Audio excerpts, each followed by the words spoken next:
now. I don't want to do any more preparation. If you do too much preparation, it takes the adventure away, doesn't it? Is it a physical thing for you? Do you feel fit enough? You never feel fit enough and you never feel strong enough. But I do need to be fit. I need to get some fitness because I haven't done much trad climbing at all. Whatever?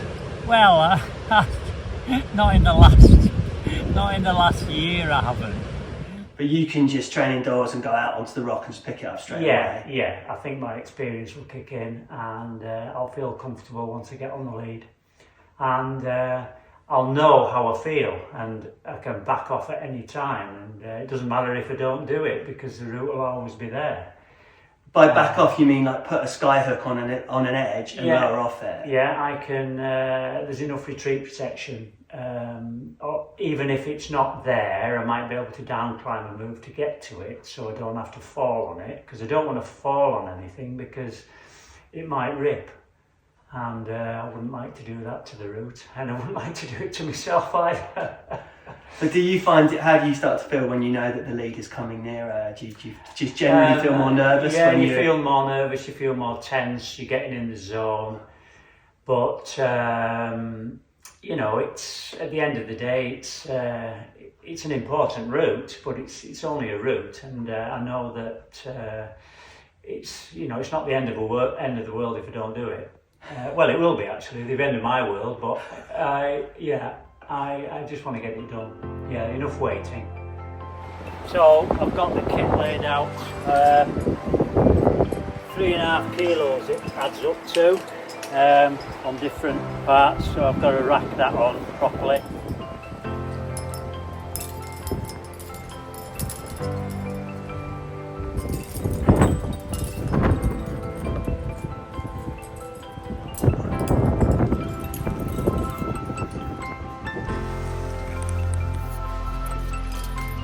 Nothing in the way, so it's fine around.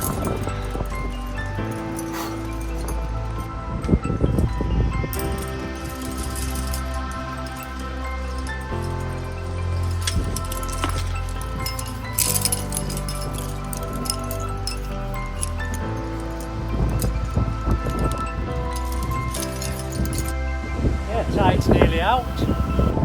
So yeah, I'm nervous. Yeah, I am nervous, but I'm excited at the same time. Because if I don't do it, I can always retreat in safety and I can come back another day. But it's just a bloody good day out. We're enjoying it.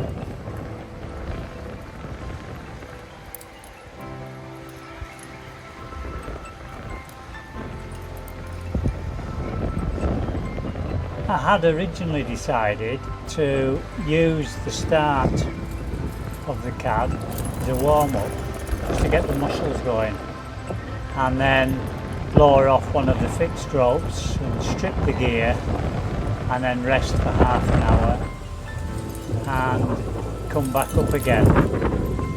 But by the time I got to this point here, I decided, well, I don't really want to do that again. It was hard enough. So I'll just carry on.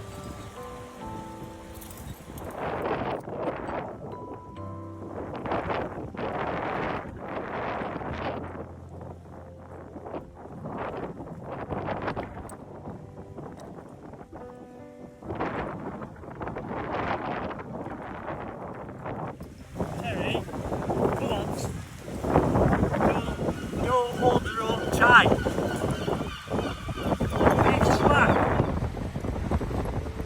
Because I was head pointing the route, there was no way I was going to use the high runners and the cab, which would make the whole lower part of the climb a lot safer.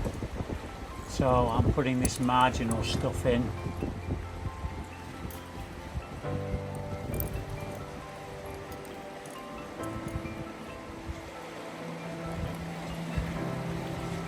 get up to here, I'll be able to get off my arms for the first time.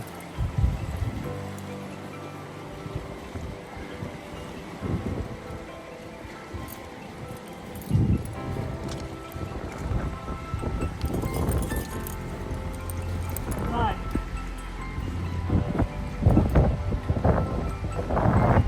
Comfort zone on my feet.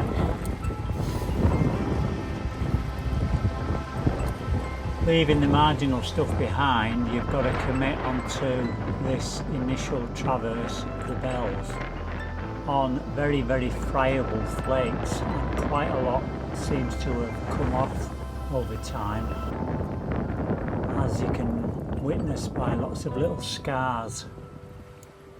Terry seems pretty relaxed down there, but I'm in full concentration mode, making sure I get all the protection in that's available.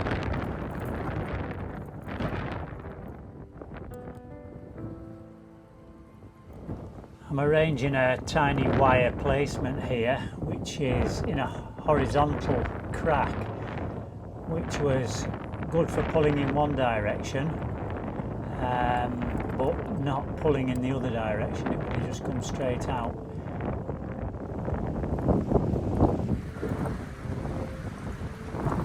Oh, why didn't I do that before?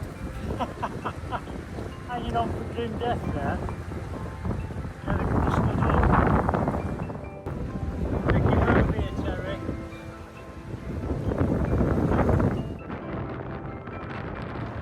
So the next move with the security of this runner is probably the hardest move on the traverse, probably approaching a sort of 6A technical move across to base camp, where the majority of the protection is going to be arranged. Base camp.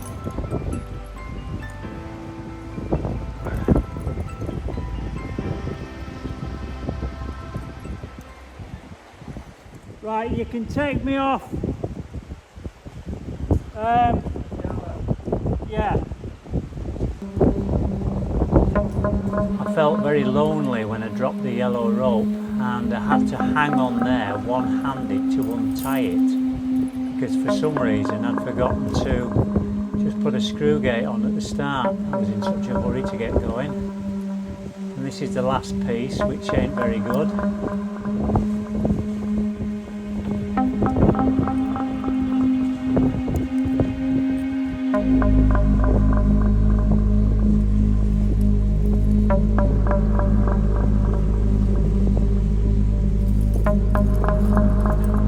That probably took me about 10 minutes by the time we finished.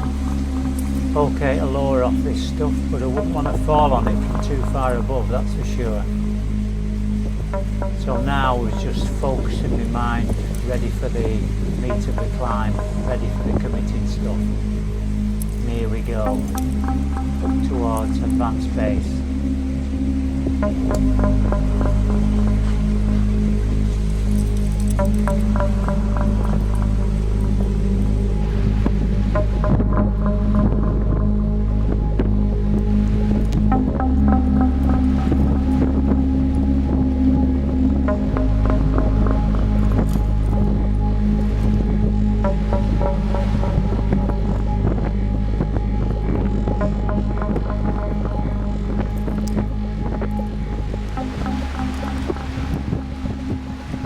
So getting this gear in at advanced base was absolutely critical, because if things went wrong on the crux, this was the stuff that was going to stop me hitting the ground. So it had to be in right, and it was quite a strenuous position hanging here just to get those two pieces in.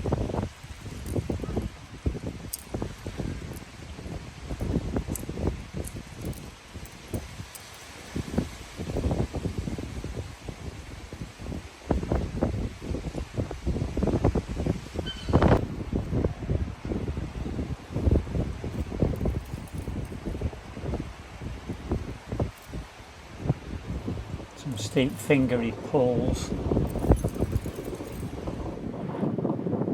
Now I have Neil and Charlie keeping the distance.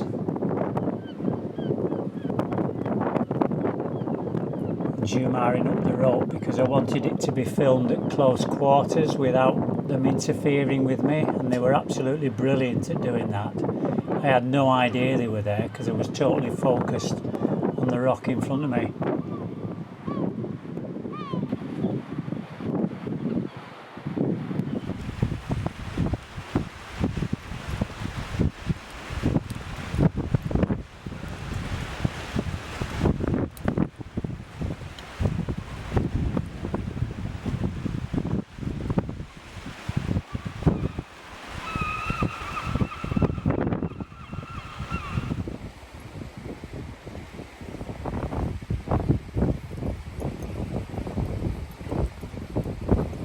When you move across, you can get some sort of rest up in a very awkward position, and I call it teetering rest because you are teetering on the edge of falling off as opposed to recovering a little bit.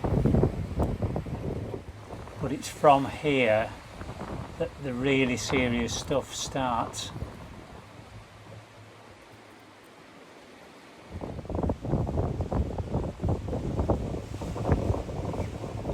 Because that imp too doesn't fill you full of confidence, and neither does the stuff below.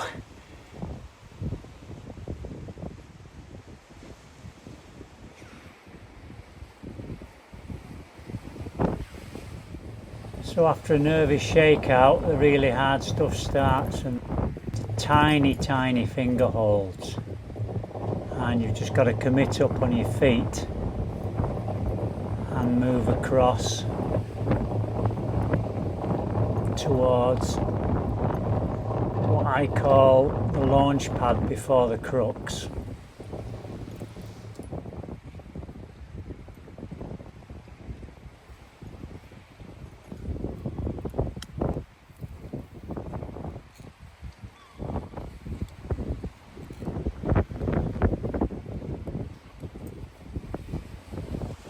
So at this stage I was feeling pretty good and everything had gone quite smoothly, and my forearms were cramping a little bit, but this is when the mistakes started to happen that had nothing to do with my forearms.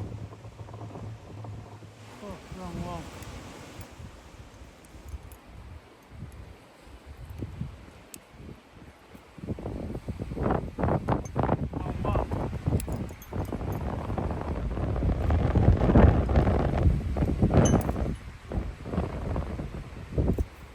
I was really pissed off with myself for this because there was no need. I mean, it was hard enough hanging on in the first place without having all this faff.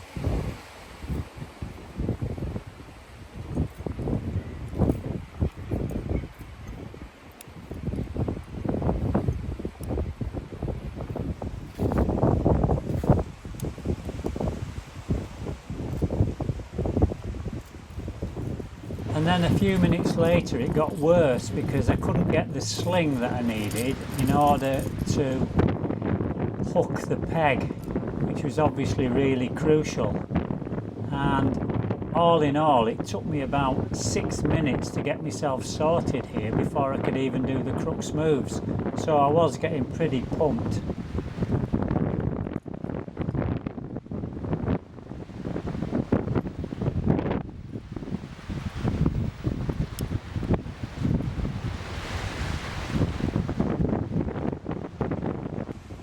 Obviously the hook made it harder for me to hang on with the left hand because I had to pinch round it. I couldn't use it as a finger hold, which would have eased the situation, but hey ho, I'm definitely taking the hook just to give me that little bit of confidence.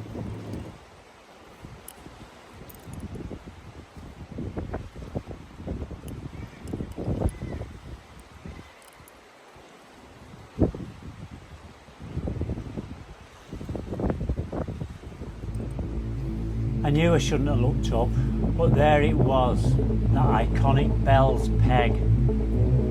Old and thin and rusty, and all I had to do was get to it.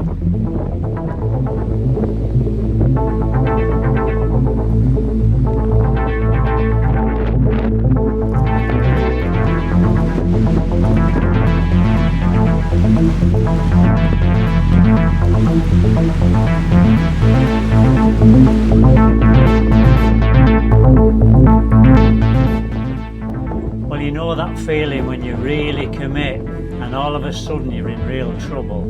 Well, I was.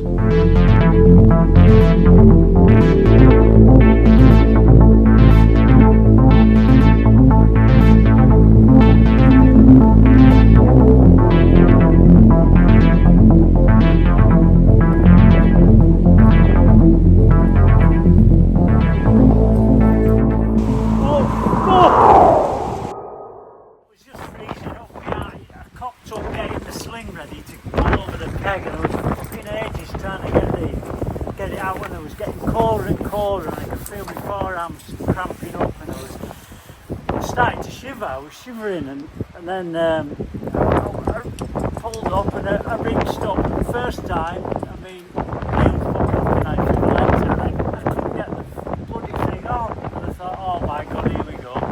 Anyway, just got it on. And then what happened, I created the cardinal sin. Instead of changing feet straight out, I tried to change feet like that. There was nothing left in these. Shit.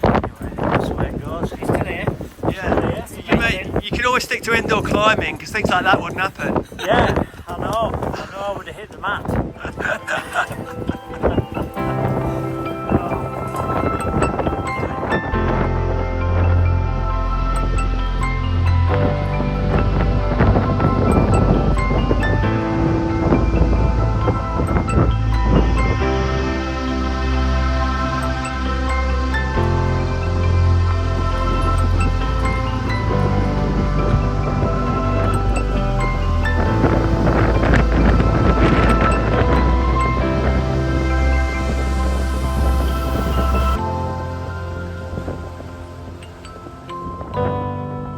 I found it hard to settle at base camp this time because emotionally I'd probably had enough and it was time to make a decision whether I should go on or not. But I'd put so much effort in, so let's give it a go and get up to advanced base and see how I feel from there. It's a good one as well. Unbelievably, the best runner on the route just fell out. Not the best situation, but I just had to focus on getting the next runner in, the blue tack one just above it. And in the background, Neil had dived off down the cliff to go and try and find the runner. So now I was firmly in the Jeopardy locker, so I just decided to press on and maybe get up to teetering rest to get the little imp 2 in, just to calm my nerves a little bit. And Neil in the background speed Jumaring with the runner to go and hand it back to me. Little did he know that I wasn't going to accept it.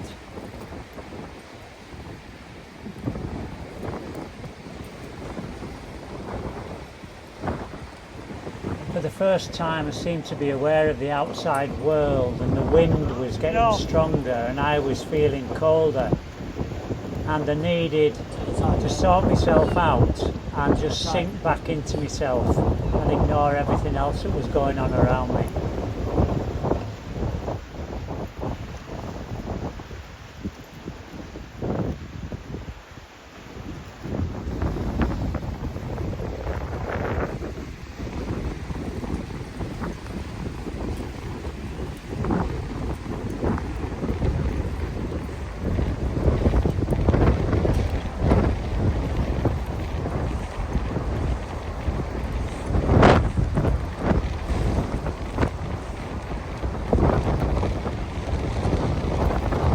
So fully committed into the danger zone and got to get my favourite hook placed.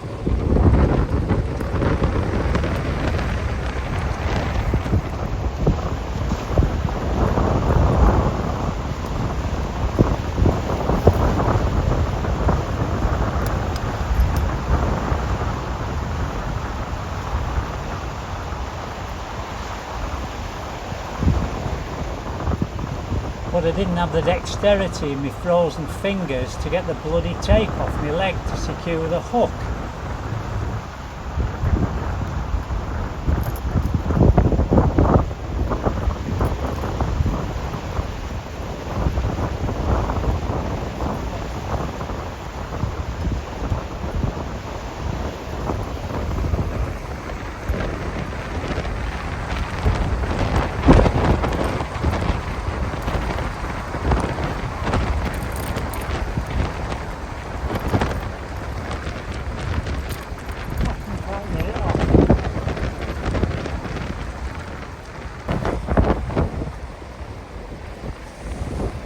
then the inevitable sorting the slings out, but at least it wasn't as bad as last time, and I had learnt from the previous mistakes.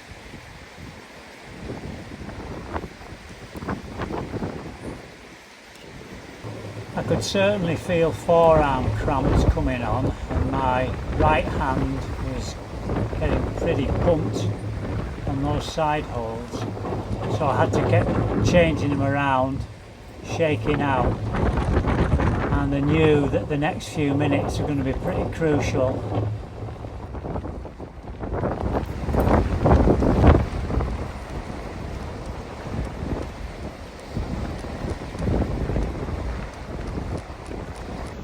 I wasn't happy, and I can remember having to dig deep to really focus and to cast away doubts that perhaps this wasn't a place for an old man.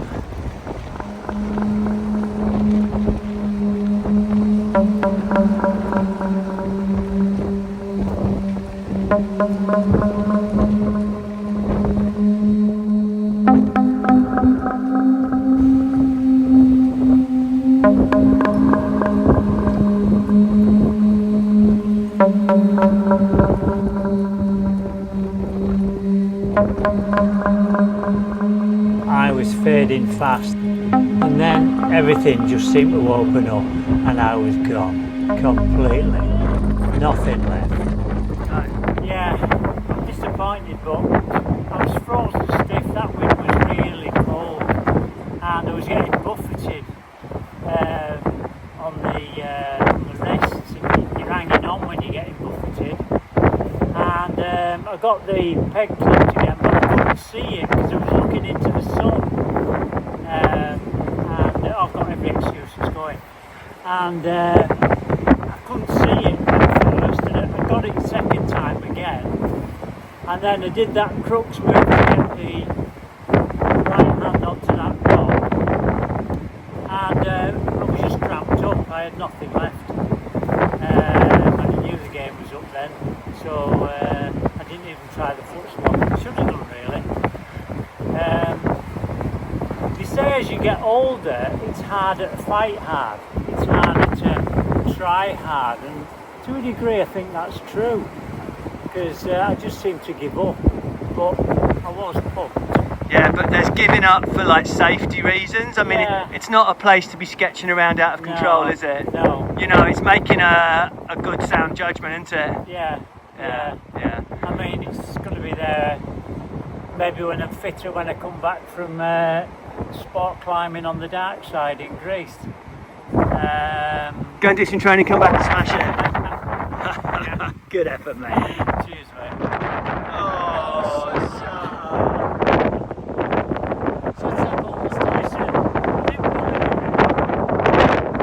and then post-match. Anyway, Craig, where were you when I needed you down there? I was busy at the top of the crag with Because with your scorecard for the I day. never saw you all the time. I was failing. Well, I saw you. I kept my eye on you, and I had my little scorecard. Did you? All the planning that we need for next time, all those little errors that made a difference. You mean Yeah. strength? Yeah. Lack of it. Yeah. Hey, to be fair though, it's pretty full on having your dad down there on the bells, isn't it? I mean, how did that feel for you? It's not an obvious question. pretty nerve-wracking. Yeah, I mean, sort of filming over the other side, all you can hear is this ba-dum, ba-dum, ba-dum, ba-dum, particularly when the peg wasn't clipped the first time. How do you mean? It was a poorly performing sling, wasn't it? It wasn't quite stiff enough. In the breeze, it was flopping around a bit. It was very bad planning because I couldn't get it off. Oh, it didn't even matter. We didn't even mention that bit. I was like, what on earth is going on here? Well, you know me, I like standing around for a long time. Yeah. But hey, all part of the journey, as they say. Anyway, I thought you were going to upside down and film it. Where I were was you? going to, but basically because the two experienced camera people had taken up prime positions, I was kind of just nothing for me to do. And we have got a Hollywood film cameraman. We here, have, haven't we? yeah. So I took some sort of landscape. Hey, and do you know nothing to do with what? me. Do you know what? This experienced Hollywood film cameraman.